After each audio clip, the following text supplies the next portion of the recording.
What's up? Welcome to the Part-Time Rockstar Podcast, episode 42. Today with my guest Kevin Sullivan, formerly known as Kevin Sullivan and the Caffeine Rush, now just going by the Caffeine Rush. His links are listed below in the description of this podcast. His song Looking Back is featured on this episode. You should be able to find it wherever you listen to music, or add it to your own playlist on Spotify if you like it. Kevin's got plenty of stuff going on in his world. He's even got a podcast to go along with the band. It's called Caffeine and Self-Esteem. You can check it out. Me personally, I got some new audio software which I think has improved the quality overall, but there's still a few quirks to work out. I think there's a little echo on this one that I wasn't quite able to eradicate, but anyway, hopefully it sounds alright. Last thing of note, my band, The Hollow Truths, is releasing a new music video called Algorithm. It's all about AI and should be super weird. Other than that, if you're in a band and you got new music coming out, feel free to hit me up. We might be able to do an episode. But anyway, without further ado, Kevin Sullivan of the Caffeine Rush.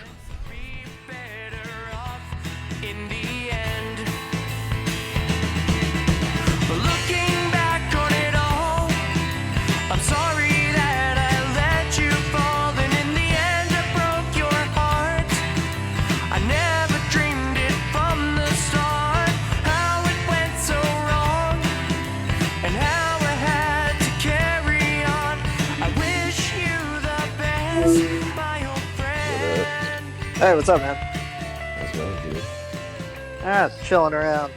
Yeah. Lazy Cool. Sunday vibes. Yeah, man. I'd usually am so lazy on Sunday that I don't even do this sort of thing. But I realize you got kids and stuff, right? Yes, I have Yeah. a daughter. Yeah, Sorry, go ahead. Oh, no, you're fine. Usually ever on Sunday, so usually do these in the evenings, but... Yeah. Normally, if I'm off on a Sunday, I'm just sitting around drinking beer and watching football or whatever sport might be on. Yes. So, but yeah, welcome to what I now call the Part-Time Rockstar Podcast. Awesome. Yes, and I definitely feel I fit that description, being a part-time rock star myself. No. Yeah, man. This is the podcast for the working musician. Yes. So, I felt like there was a void maybe in the podcast world for that, or at least in the DMV area. So, Right, because I feel like there's a lot of people that are either all in musicians all the time, or a lot of us that are just like the in between. So yeah, no, I like the concept, definitely. right on. And suddenly, I just figured out how to correct the echo in my headphones. So that's why I was talking so slow, is because of the echo. I just got this new software, and it's really improved the audio quality. It's just that I haven't quite figured out all the little idiosyncrasies. Oh, yeah, no. And I left my headphones at work, my normal headphones at work. So that was what I was trying to figure out a second ago. Gotcha. So, but I think I got it all working now. I think it's all recording. And I know you run your own podcast. Yes, we just started. Well, we started one in quarantine, Same. and my band is the Caffeine Rush, formerly known as Kevin Sullivan and the Caffeine Rush, but we just took my name off of it as just. It's more of a band collective now. I'd rather it just be the Caffeine Rush at the end of the day. Yeah. So we started it as just like a way to keep contact with our fellow musicians. So we originally were calling the first run of the podcast Caffeine and Quarantine. Nice. And then, as time went on and I went back to work and everything and got myself another job, then our new run of the podcast, like I wanted the caffeine element, but I wanted it to be more about kind of inspirational stuff. So that's why the new run of the podcast, which is actually now available on like all streaming, whereas before the other one was just on YouTube, is now called Caffeine and Self-Esteem. Nice. For some reason, I So, also came to mind. I was like, you could also call one like caffeine, nicotine, and green. I'm sure that's out there too. well, Jake is the one that knows about the green. I don't know. Yeah. But yeah, I feel like we've crossed paths once or twice, but haven't really had a chance to, kind of talk and whatnot, kind of over the past couple years, because we definitely played Fishhead on the same bill before. Yes, I think multiple times. Yeah, exactly. And it's kind of ironic that we need to do a video chat just to talk, but you know how things kind of go. You don't always have the most time in the world when you gotta break down your gear and set up and all that. Yes, that's definitely something for me. Is like I think that, uh, and this is probably a mistake on my end, is that I was so keen to get there, set up, get my Yeah, equipment off that I don't always take the time to hang out with the other bands playing. So, and again, probably my own fault for doing that. But I think I was so stressed out about the little things, and it's like, yeah. It is funny, and I will say it probably was your fault because, to be honest, like I do try to at least make an effort to talk to whoever I'm playing with, but I'm usually the guy that's just sitting at the bar, and right. everybody else is running around with like chicken with their head cut off or something. I'm Oh just like yeah. I don't really want to bother them if they're busy, doing their thing. And as you know, we all have our own possible group of friends or whatever that might come to a show, and so usually you're busy kind of Oh talking to yeah. them. Oh, absolutely. Well, and again, that's something that I definitely, this time has given us some real serious time to reflect on that, and so that's something for the future that I want to be hanging out with the other bands more and not so stressed about the little things because in the greater scheme of things, it's a show. It's supposed to be Yeah. fun, not supposed to be like stressed out as all get out. Well, I find, at least personally, if you're playing at least, I don't know, a couple times a month, maybe, a little more, then you do get into like a little bit of a groove more. Whereas when you Yes. play like one show every blue moon or something, as us part-time rock stars might do, Yes. then you could stress yourself out a little more because you're like, ah, shit, I haven't played in a while. I forget how to set up my pedal board or, whatever it Right. might be. But when you're in kind of a groove and you're used to playing at least a few times a month and just kind of getting in and getting comfortable. I know at least personally I found that's what really helps. Oh yeah. Well, that's great advice, and I definitely want to again get more into that groove. But um, definitely feeling way more the part time aspect of things because as of July, not only did I go back to work, but I also started doing night classes to get my CDL. Nice. So I can do some regional truck driving and stuff and That's actually awesome. make a living. But I Yeah. Um, so yeah, I usually do kind of get into people's occupations if they're interested in talking about it. I mean, myself, I work for the fire department, so my schedule is kind of all over the place. But on the flip side, when I'm off, I do get, nice little chunks of time where I can work on stuff and get out and about. And I also don't have any progeny yet. So, I, you know, dang, I have a little bit more free time than I imagine you might. But we can that's talk awesome about though. kind of either how you balance family life or work or both. I don't know. Well, I usually have my daughter on the weekends, so for the majority of the week, it's kind of the run to work, run to school. But I usually try to at least take a little time in the day to like, if I can, I'll my guitar hangs on the wall over there, and I'll Yeah. take it down for like even if I get like 15 minutes, I'll just try to and I've also found that by doing that, and then going to school because I'm like learning to shift in the truck and stuff like that. It's like, Yeah, it's like 18 um, gears or whatever, right? it's yeah, 10 in these ones, but Yeah. some of them have like up to 18. But it's one of those things where it's like, I played for 15 minutes, then went to school, and I was so much more like chill in the truck by doing that, Yeah. which is awesome. I was like, he's like, and one of my instructors was like, yeah, you need to play some music before you come to school, man. Because you're Yeah. better off that way. Yeah, man. Balancing everything is really integral in sort of getting that comfortability because I mean we could also talk about just personal stuff, how you sort of relax or I don't know, de-stress as well. I know for me personally, if I don't get to play, and obviously the quarantine's been tough, you feel a little more antsy, I think, Yes, I definitely agree there. a little But more I can do nervous. some, yeah, but I can do some stuff at home, and that's Yeah, definitely significant. And then we did actually get to play our first show in forever last month at McAvoy's in Parkville right on. with the Harbor Boys. So that Oh was a yeah, really really cool show, yeah. and and also just there was so much more gratitude to get back out there. Oh for sure. So Yeah, I was trying to come out to that show. I think I had to work, but well, also the venue got changed at the last minute yeah, because it was originally supposed to be at Zen West, and then there was reports that somebody in the kitchen was in the hospital, so they didn't want to risk sending yeah, anybody to the bar. So then they turned around and they were like, "Well, we can't do it here." And Nick Ellison, big shout out to him, he actually managed to get us in at McAvoy's the same nice. night, which is like unheard of. Yeah, that's So cool. I mean, these are very trying times, and you know, there's a lot of arguments surrounding whether people should play shows or how they should play shows if they do, and yes, I get it.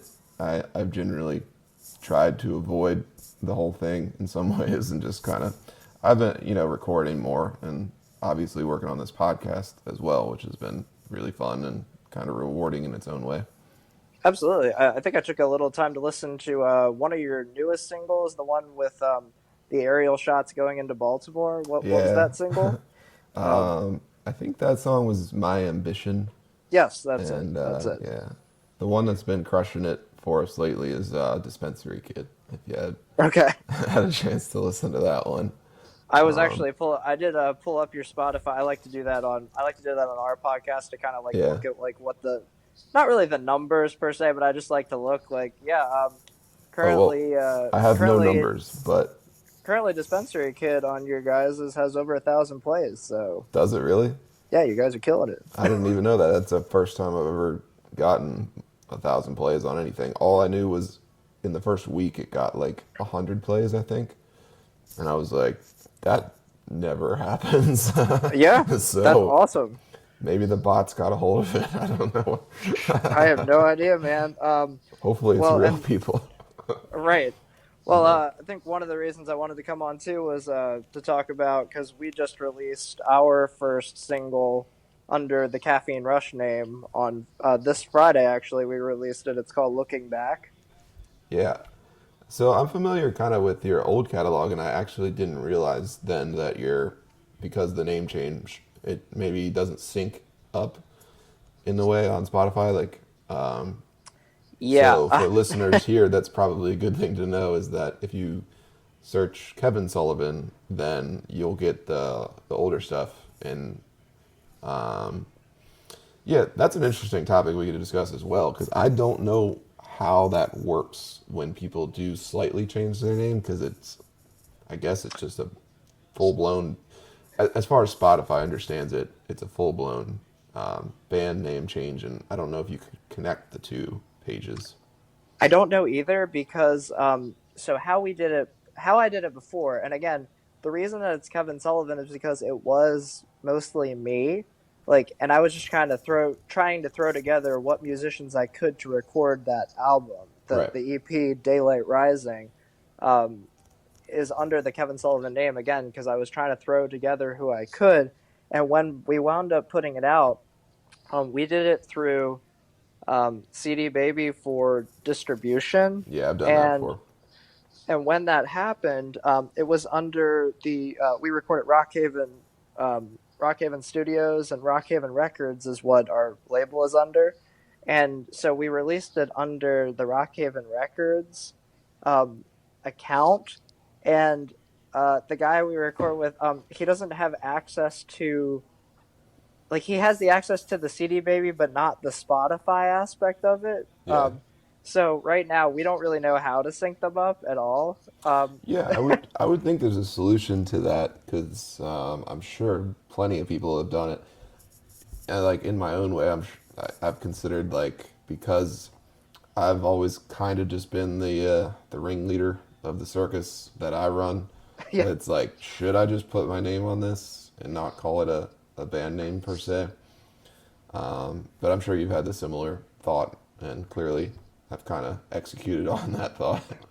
Yeah. But in Well, reverse order, I would say, yeah, because I think a lot of people they start with the band and then they like add their name, but it's like I yeah, started with the name with the band because it was at my thought process at the time was who I could get together to play the music with me, and then it was like, over time it built up into this thing, and like now with our present lineup, it's like I just feel like it's much more of a band project and a band creative process. It's like I still write the majority of the songs and stuff, but how Jake and Joe contribute musically is like really significant to the whole sound and altogether. It's the Caffeine Rush more than yeah, just me.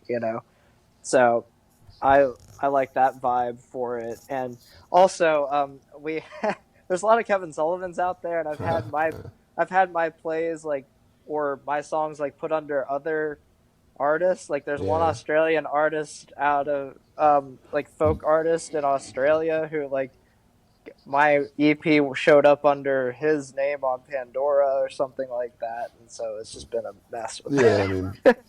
mean, I guess my band name. There's a defunct band in from Ireland Oh, that really? is like I think it's Hollow Truth, um, and then mine's like the Hollow Truths or whatever. Hmm. But I just picked my band name because it's like an ode to my favorite songwriter, and I was just like, fuck it, whatever. Cool. I didn't think it would even get this far necessarily, anyway. Isn't So that the truth? It's it's like, like, yeah, it's oh like, well.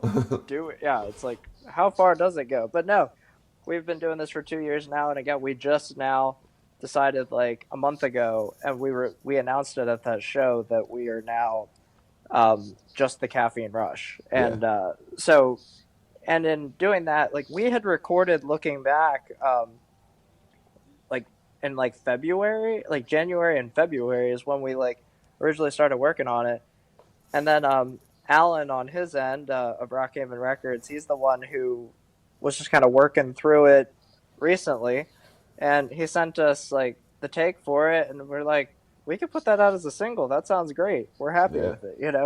So it's kind of been, under these times we haven't gotten to actually officially record. So that's from then, and we decided to put it out, and yeah, we're really happy with it. So it's exciting. yeah, man.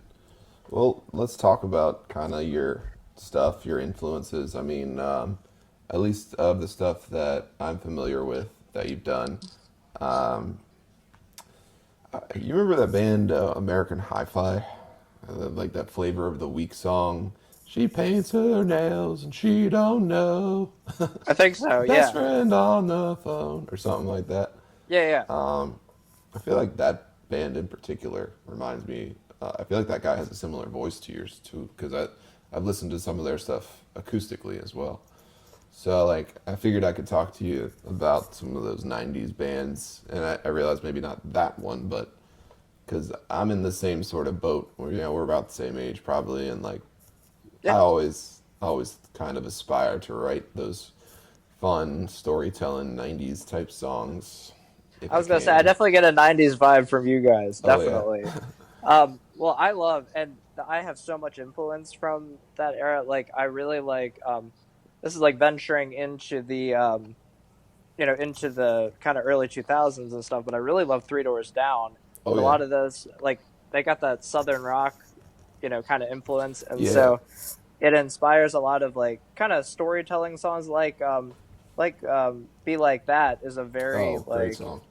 it's like very acousticy, but it's like it's got that kind of like story vibe. Yeah, It's like it's funny you mentioned them because I think we all have like maybe those one or two or three songs that like we look up to and like, man, if I could write a song like that and be like that's a great one. and Be Like Yeah.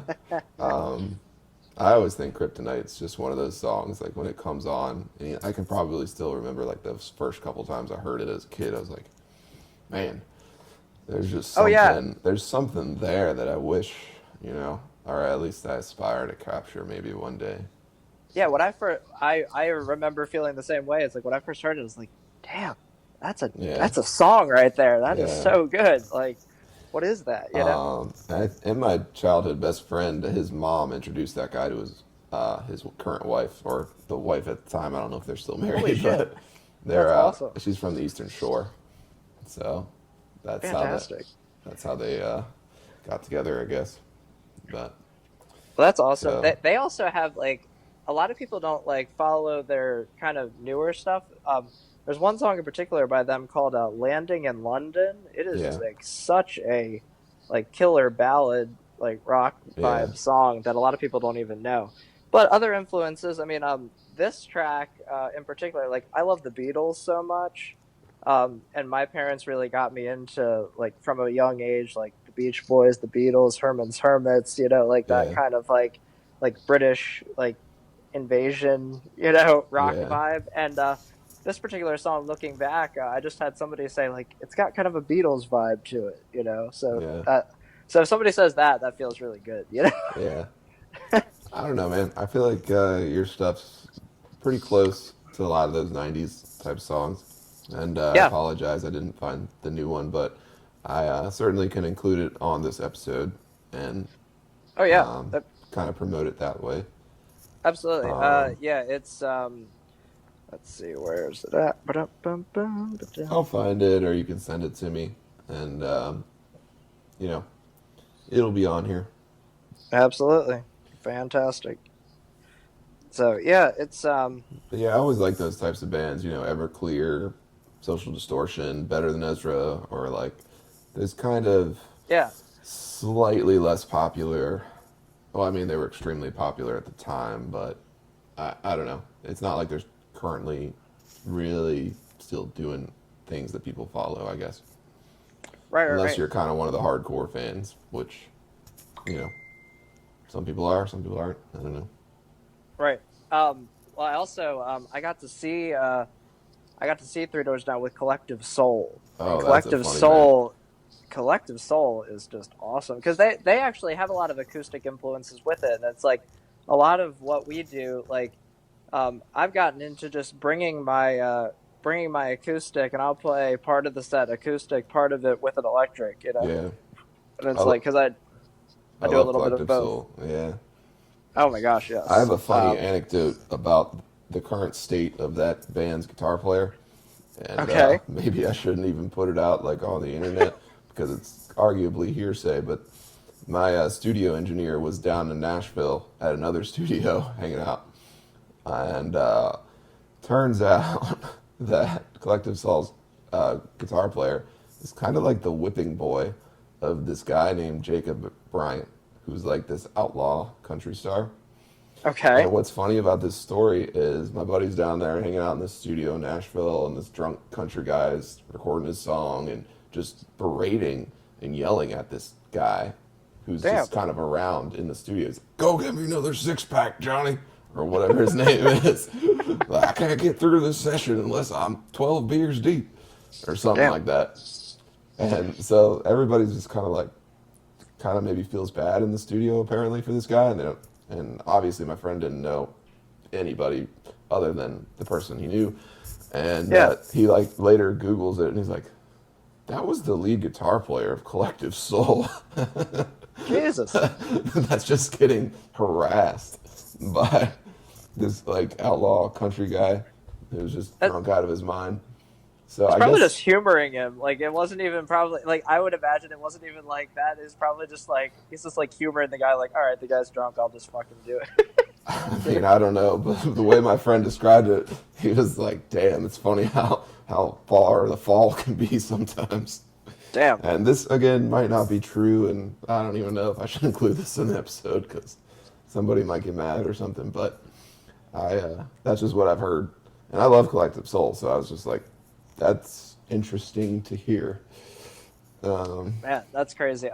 Well, when I saw them, it was at Pier Six. I guess they now call it the MeQ Pavilion. Yeah, Pier And what 6. was yeah, what they also they they played this one song, and I don't remember exactly which one offhand, but the very end of I was like the something to run.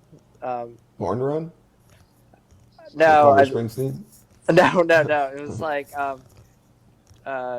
anyway, they at one point it was just the lead singer with his acoustic, and all four members of the band, or four or five, went to like the back corner of the stage, and they just kept doing the line over and over and over again, and they were all just like in a circle, like clapping, Yeah. like at the back of the stage. I was like, that's hipster as fuck, but also so awesome. Like I love it.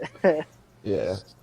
Just So, like, I don't know. What's your aspiration, I guess, in playing music? And that might be extremely broad, but I just mean, like, I don't know. What are you guys trying to get going, momentum-wise? Just kind of playing out a couple times a month, or I mean, what are you thinking?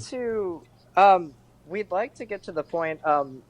We're increasing our cover list because something that we want to do, we want to be able to play any kind of gig they throw at us. Like, whether Yeah. it's like an original gig at Fishhead, like we've been doing, or a 3 hour bar gig in Fells Point where we're playing a bunch of covers and stuff like Yeah. that. Like, where they're just like people are there, they're dancing the night away, and they're just like, "Hey, that band was awesome. Like, who are those guys?" And they just kind of keep a tab on us, Yeah. like that kind of vibe, and just work our way up from there, and just gain a following. I don't know. It would be awesome to say like, "Oh, I'd like to be touring in the next 5 years," but it's like I don't know that that's a realistic goal. So I'd rather just kind of play it by ear and continue to do what we're doing.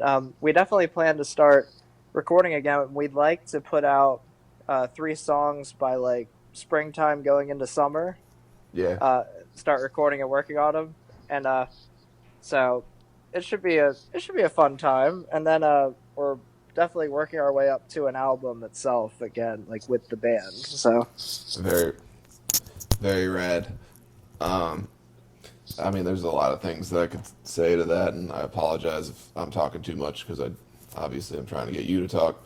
it's your But podcast, man. I'm a guest, so talk as little or as much as you want. I can do the same. um, So but yeah, I like to think hopefully other musicians are listening to this when they do, and I think one of the things that, like you're saying, comes up a lot is how to balance the cover world and the original world. And some yeah. people are only in one, and some people are in both.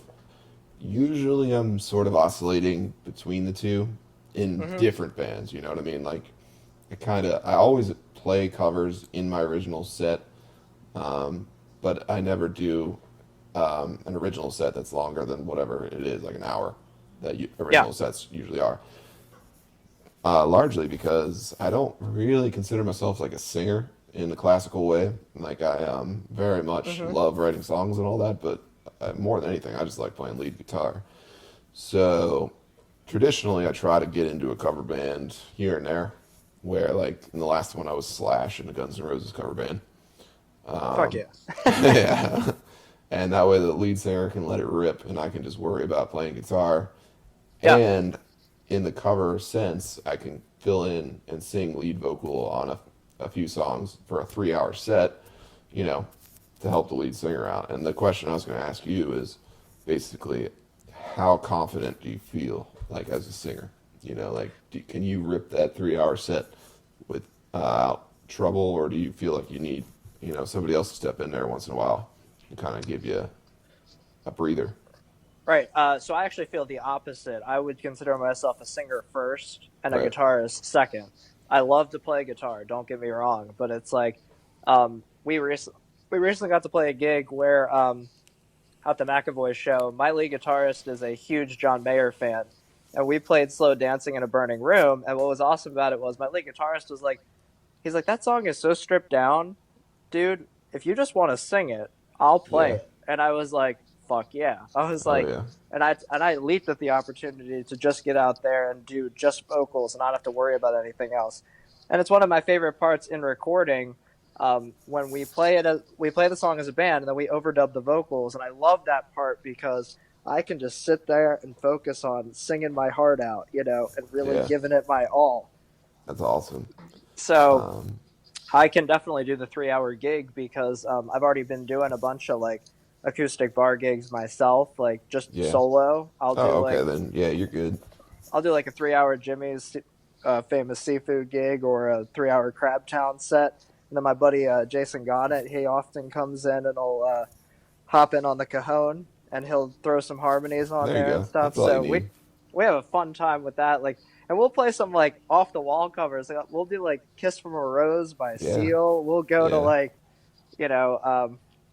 I'll do some like Michelle Branch stuff. I love her, and then I'll even throw in some like In Sync and other stuff like that, just to, like and then I'll Yeah. be playing Margaritaville for like the older folks. I like to kind of mix it up and see give everybody the opportunity to hear something they like.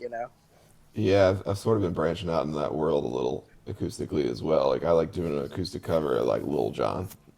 Yeah, It's pretty funny. No one sees it coming, but fuck yeah, a little 369.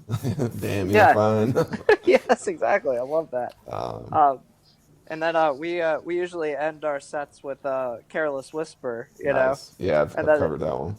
yeah, and then it's so funny because my lead guitarist he'll do the whole like the Sax. saxophone Yeah. riff like on guitar, so that's so cool.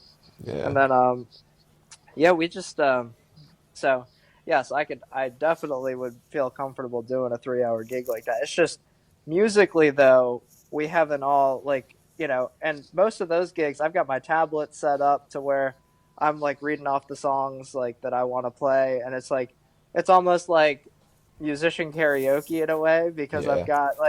I've got the ultimate guitar sheets with like the lyrics and the chords over the Yeah. notes that and the auto scroll. So I'm like learning songs on the fly right there. But it's like, but with the band, we definitely want to be a little more prepared. Yeah. So, No, I know what you mean. There's a balance there too between like how much you're willing to sort of do on the fly and how much you're willing to kind of plan out, and there's no right or wrong way. oh yeah, yeah. One of the covers we're working our way up to is because our lead guitarist Joe is a huge Pink Floyd fan, so we're working our way up to Comfortably Numb. Nice. He can play Well, it. He can play every lick, note, and lead. It's just I'm learning yeah. it. One of my favorite ones to do in the cover band is like toward the end of the night. There's always a few songs everybody loves singing, but a sneaky one I feel like is underrated is I used to start the third set a cappella, Yeah. and I would just slowly sing like without anyone really paying too much attention, like and just go like, sometimes I feel like I don't have a partner, and Yeah. just Yeah. see Yeah. if the bar would like start singing along. And I mean, 99% of the time, they're gonna start singing that one, and so we get the whole bar like singing a cappella, and Fuck yeah. like I don't know, it was just kind of beautiful in a way, like I no love that. instruments, like just kind of I don't know. It's fun when you find those little things that people gravitate towards. Oh yeah. Well, one thing I think I do acoustically that I really think I should be doing with the band more is I'll do something similar with I don't know if you ever seen Across the Universe, the Beatles like Yeah, that's musical great. movie, but I do All My Lovin', and I do that whole acapella. Close your Yeah, eyes and I'll kiss you, and just go from there. And then it's so funny because I'll do that whole acapella, and by the end, everyone is like singing along in the vicinity. yeah, man. I mean, I think you got to try those out once in a while because like I don't know, sometimes it clicks. Oh yeah, well that's what you were saying, like magical when like everybody can join in, and like that's the that's the music vibe that everybody strives for. It's just like getting everybody involved, singing along, and it becomes a community in that sense. Yeah, for sure. So like, who would you say were some of your big songwriting influences outside of like Three Doors Down, maybe? Like, So I love Linkin Park, R.I.P. Chester. yeah, Let's see, I love well, like I said, the Beatles a lot, but I love Elton John. I love you know his songwriting team because it wasn't all him writing the songs. But um, well, oh, I love some of those great '80s rock ballads like Journey stuff. Like just yeah, I love that vibe and you know I would say, but as much as influences are important, I also feel like, I need to, like, I've kind of come up with my own method of writing, and a lot of that involves, like, writing lyrics down in notes on my phone or singing into voice memos. And Yeah, then I'll go from there and, like, put music to it and see how it's feeling, right on. So it's, I have in no way perfected my process, but some of these, technologies like that just make it a hell of a lot easier to write. Yeah, it's amazing what you can do now and how convenient it Yes. is. I mean, voice memos is great. It's funny. I sadly only got halfway decent at GarageBand because of the podcast. Right. But I mean, a nice little ancillary benefit is like now I'm halfway decent at recording demos. So, Fuck yeah. last time I went in the studio, I was like, got a pretty polished demo here, and it saves like a ton of time in the recording process once you do get to the studio, if you can do Yes. stuff like that. Yeah, I was experimenting with GarageBand a bit during all of this as well. Recorded one song in there that I feel pretty good about demo wise. But just got to work up to. I'd like to work up to doing more, and I currently live with my parents, Yeah. but once I get into trucking and everything, I definitely plan to have like a studio kind of music space in whatever place I wind up getting. Yeah, man, I think that would definitely be the dream. But what's cool is, guys like Howie Spangler and stuff like that from Ballyhoo, like they Oh talk yeah, about how like you just don't need all the fancy stuff. You really don't. Like you can make things simple and get away with a lot now and really, I don't know, perfect whatever it is you're trying to do, even on a budget, because heck yeah, the software and the gear is just so cheap now. right, right, right. But when you do want to get down to business, you can't replace full blown recording studio. You're just going to get a better outcome. Oh yeah, So, absolutely. um, I was Well, actually gonna. Well, go ahead. oh well, I was just gonna say, at least Alan, the guy that we record with, doesn't always like with the pandemic stuff doesn't feel comfortable having us over. But I said if I could find a place to just simply record, because you mix and master, and he's like, oh yeah, heck yeah, I can do that. So that's always an option too. Well, depending on what your budget is, like I may or may not have a guy, so we could Cool. potentially text afterward if you want. Fuck yeah. But yeah, everybody's a little different how they want to work these days and all that. Oh yeah. What were we Get gonna ask? yeah, given the times and all that. So Yeah. yeah, it's interesting with trucking. Like I I always have book recommendations, but like there's one book. Maybe I shouldn't even recommend it because I don't know. It's possible it could be perceived as pessimistic, but it's all about AI and like how the trucking world, for instance, is an interesting occupation now because it's like are the Bezos trucks going to take over and they're just driven by AI, or how's that going to play out in the upcoming decade? There's a Right. lot of talk about that in the trucking union. And I know you're not really in the game yet, but I was curious if you heard any rumblings of that Uh, or at all. all everybody that I've talked to in the trucking field has all said across the board, like, it's not going anywhere. Like, Yeah. AI can only do so much, like, and it's getting better and better. So Mm. I could predict within the next, with Tesla doing what they're doing and stuff like that, I can predict that within the next like maybe 40 years, maybe they'll have something really Yeah. good cooked. But it's like there's so many safety factors. There's so many, Yeah. um, you know. So we'll see. I haven't heard anything on my end in what I've heard from trucking industry kind of vibe. It's like it doesn't seem to be going anywhere. But Yeah. it's always a possibility with technology. Who knows? I'm hopefully I won't be out of a job. Let's put it that Yeah. way. No, like I wasn't trying to be a downer, but I don't know that a book harps heavily on it, and it's called Homo Deus by Yuval Noah Harari, and I actually wrote a song about the book that's coming out in like a couple weeks, so I don't know. I'm just excited about that frontier So, because it's so like you're promoting getting rid of my industry? Is that what you're doing? No, I'm just I kidding. don't know. If anything, I think at least lyrically, what I'm trying to get at is like we need to start talking about this stuff. We need to start addressing. I don't know how AI is gonna change the job market. You know, Right. for Well, better it's or like, worse. I mean, there's a lot of arguments that can be made. oh yeah. Well, that's like self checkout at the grocery stores. It's like, for some, in some ways, it's like it saves you some time, but also it's like when you stop and think about it, it's like, is this taking away work from other people? Yeah. And I don't know how I feel about that. Now they got the checkout person that just kind of stands there and like monitors the whole thing. It's like, I don't know. I guess that's better, but maybe it's less jobs. So, mm, Yeah. Oh yeah.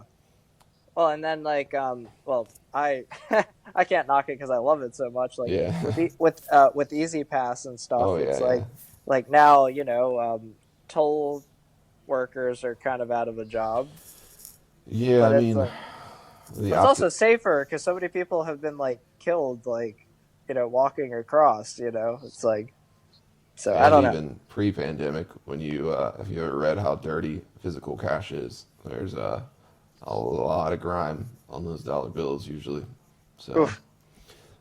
Yeah. um, I don't know. The optimistic side of it is you could argue that's like, well, some of these jobs are pretty mundane, and if there's a way that still, like, if there's a way that the economy is able to function and we don't have to do these menial jobs anymore as humans, Right. um, the argument arguably comes down to is where the money goes that's being made um, from those jobs that now don't exist. Like someone's still making a profit, but the question is like, are those people who don't have to do those jobs anymore benefiting in any way? It's Oh yeah. like it's a tough conversation. I certainly not going to try to steer this conversation all the way down that rabbit hole. But anyway, I just with the CDL thing and with the truck driving thing, I kind of crossed my mind a little. Oh yeah. Um, Well, again, it's all kind of up in the air. We yeah, don't have all the knowledge yet, but it's definitely a possibility. But we're gonna hope for the best, yeah, for as sure. everything. Can't replace the humans for some things. There's just some things we're good at, for better or worse. Right. So let's get back to the music then, maybe. Yeah. Well, Um, let me ask something on the subject because I love. There's nothing more I get a kick out of. Like, I may be more of a singer, but I love guitar. I love guitar playing, and I love guitars. Um, your Epiphone semi hollow, man, is oh, freaking gorgeous. thanks, man. Yeah, it's funny. A lot of people like comment on that or are surprised that I guess the tone that I get out of it because it's very distorted or whatever. But Yeah. yeah, so I bought five of them, I think, Did you? over like the course of a year, and like I would just try them out, and I was like, I know I can get a certain tone out of this thing under high distortion without feedback, Yeah. but it takes the right guitar, man. Mine's just a regular old Epiphone, whatever. It's nothing fancy. It's $500, but I mean, it sings, man. And I can't. Even Gibson's like, it's all the same process. Like I have to test them out and see which one will function. And occasionally, I guess it's how it's wired or how it's put together. Like I don't know what it is. It just every once in a while, one of them will play well under distortion. You get this big fat like tone. It's very slashy, but hell kind of yeah. kind of different too. So Yeah. Well, I mean, some of the best like fusion players and otherwise have played semi hollows over the years, and yeah, it's like there's something to be said about them. I want one myself. yeah. I actually like them because I wanted to play one because I'm tall. So it's just like I want a big guitar that like I don't know fills out how I look. I guess maybe where I play a Yeah. Strat. I think I look funny. It's just like it's just a small guitar. I used to play like an Oh, SG or something too. They're really small. And it's just like I feel like I'm playing a ukulele up here. I need a bigger guitar. oh my god, that's so funny. I've actually, well, I had for a long time. I had a PRS SE Custom 24, and I loved it. But it was like then I started getting into Telecasters, and Yeah, then I and love then those. they're so versatile and Mm. so great. And it's like the satin finish on the neck is so comfortable. And it's like, I just was like, why didn't I ever try these before? Like, it's such a simple design. You have a three-way switch with a volume and a tone, and it's just simple and easy, and it's right there, you know? Yeah, man. And I had one. My luthier made me a custom one, kind of sort of, because he like carves out the body wood, and then he's like certified by Fender, so like he has all the necks from Fender and stuff. Yeah. So the one that I have is like a carved out Telecaster with like it's got that kind of like road worn kind of vibe a little bit to it, Yeah. with like some metallic black on it, and then I put a pink pick guard and pink knobs on it for the Caffeine Rush vibe, the black and the pink for the Oh yeah. coffee shop kind of vibes. Yeah. So it's been a great guitar, and then I just within a year of that I got myself a Strat, and my biggest problem with the Strat was that because I'm more of an acoustic player at the end of the day, my strumming, I go diagonal and I would hit the switch because the Hmm. switch is at a Yeah. diagonal Yeah. point. The same problem. But so let me tell you about a new product that they have out that I bought that works perfectly. It's called the Switch Lock. Have you heard of this? I have not. Okay, so what you do is it's so simple, but it's so brilliant. They have this little plastic piece with little grooves in it. You literally just take up the one screw at the bottom. You you put the switch, and then you remove your little like rubber switch tip. You take that off. You slide it over your switch tip. You then rescrew that screw back in, and all of a sudden you're able to switch it to being able to be switched up and down, or it has these little grooves, these teeth that will hold the switch in place, so that if you hit it, it won't move. That's awesome. Yeah, Yeah, that's a lifesaver.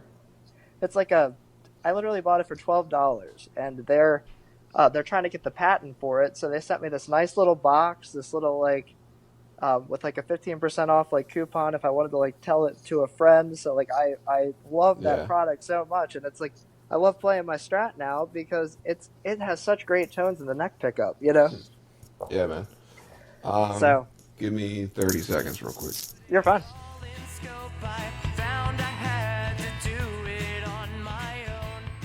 So I usually keep these things to like 45 to an hour. Yep, Kind that's of fine, man. kind of wrap them up that way, and you know, I put like an intro in with your song and stuff like that. So usually I just kind of wind down with shout outs and like I don't know different anecdotes that maybe you want to mention that I didn't touch on, or just the generic, you know, what are you promoting to, that sort of thing. Okay. Well, let's see. I definitely want to, promote the new song, "Looking Back" by the Caffeine Rush, and on our podcast, Caffeine and Self Esteem, I like to ask the artist like, "What's your best piece of like music, like advice or wisdom that you've received or otherwise?" So I could Yeah, share that with you. yeah, that sounds awesome. I think that my biggest piece of music advice is keep at it. It's an ever changing like process of staying motivated in it, and sometimes you'll lose some motivation, but if you can keep at it, do some little playing every day, even if it's for 15 minutes, like keep yourself in it in some capacity, and those times when you aren't motivated, they'll come around again, and you're like, I need to do something musical, I need to get back in this, and it's like, Yeah, so, and I think it's a good comparison to life, is just in general, keep at it, keep at what you're doing, and you know you'll go as far as you want to go in it, and yeah, up or down. yeah. I know personally, like I don't know how this is gonna sound to say, but it's like I can't not do it. Yeah. Probably more so in the sense of like creative outlet. So maybe like a good way of phrasing it would be like, even if I didn't play music or something, I'd still want to, I don't know, do something creative, like writing or building something. You know what I mean? I feel like that's Hell just yeah. like a primal urge or something, and I feel like that's like the greatest sort of motivator in a way. Absolutely. I mean, and it keeps us motivated in life, doing Right, right. something creative or, pursuing a passion of some kind or another. It's great. Yeah, it's like actually going back to the cover versus original thing. Like, I will say I feel more motivated in the day-to-day life surrounding original stuff because it's personal and it's creative and it feels like you're kind of building something. And Yeah. as motivating as playing cover gigs is and how much fun it is, I don't know if it's like motivating on a day-to-day sense. You know what I mean? It's Yes. like I I can't get really that. think about a different way to play a John Mayer song. It's like it's already been written. Right. I'm already gonna play it the same way I always play it or whatever. But like with the original stuff, it can be like something more motivating where you're like thinking about it during the day. You're like, all right, I don't have a good song idea here or something. Like yeah, Right. yeah, Something that I try to do with the covers that I do is I try to like check in on how I'm singing them, like even like while I'm singing the song. Like I'll yeah, be like, I'll try to take a listen out, like kind of tune out for a second to just hear like, am I singing this with my own voice or am I trying to sing it with like John Mayer's voice? You right. know what I mean? It's like so that's I think is the key to a cover is I, make it your own.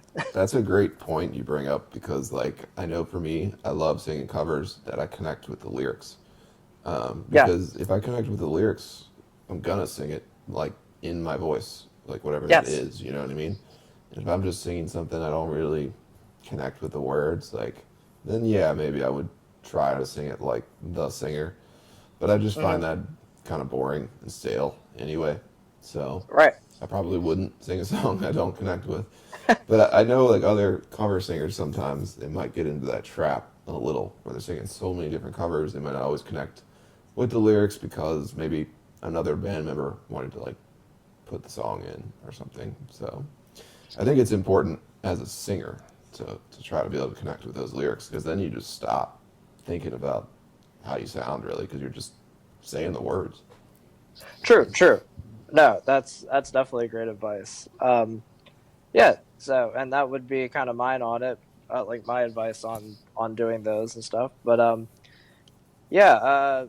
Let's see. For anyway, the band is the Caffeine Rush again, and we just released our track "Looking Back." Hell yeah. Our other music is available on Spotify under Kevin Sullivan.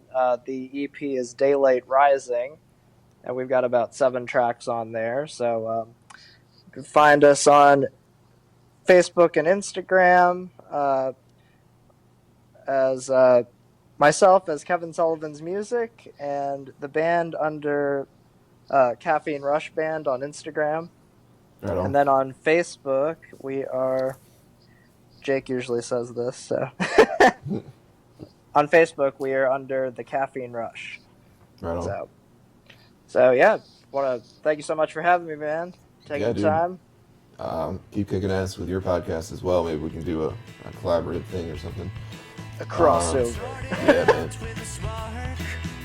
But in the end, I broke your heart. I'm sorry that I had to shake your world. I gave you false So yeah, I want to thank Kevin for coming on and you for listening. The song you're hearing in the background is newly released by Kevin's band Caffeine Rush. It's called Looking Back. You can check it out if you like it. And other than that, yeah, have a good week.